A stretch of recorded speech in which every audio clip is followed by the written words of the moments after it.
ഈ കുഞ്ഞ് ജനിച്ച് ഉടനെ തന്നെ എന്താ ചെയ്തെന്ന് വെച്ചാൽ അവന്റെ അച്ഛന്റെ കൈ ഒടിച്ചു കളയുകയാണ്. പക്ഷെ അതിലും വലിയ പ്രശ്നം എന്താണെന്ന് വെച്ചാൽ ഈ കുഞ്ഞ് ജനിച്ചത് തന്നെ ഒരു മീശയോട് കൂടിയിട്ടാണ്.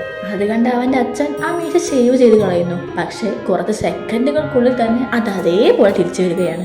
ഇവൻ വളരുന്നതനുസരിച്ച് ഇവന്റെ പ്രശ്നങ്ങൾ കൂടുന്നത് കൊണ്ട് തന്നെ ഡോക്ടറെ കാണിക്കാനായി പാരന്റ്സ് കൊണ്ടുപോകുന്നു. മീശയുടെ കാര്യം ഒഴികെ ഇവൻ പെർഫെക്റ്റ്ലി ഫൈൻ ആണെന്ന് ഡോക്ടർ പറയുകയാണ്. സ്കൂളിൽ പോകാൻ തുടങ്ങിയ ശേഷമാണ് ജാക്ക് അവന്റെ കുറച്ച് സൂപ്പർ പവേഴ്സ് കൂടി മനസ്സിലാക്കുന്നത്. എന്താണെന്ന് വെച്ചാൽ അവന്റെ അടുത്തിരിക്കുന്ന പഠിപ്പിയുടെ ആൻസർ ഷീറ്റിലുള്ളത് ഇവന് ഇവിടെ ഇരുന്ന് കൊണ്ട് കാണാൻ പറ്റുമായിരുന്നു.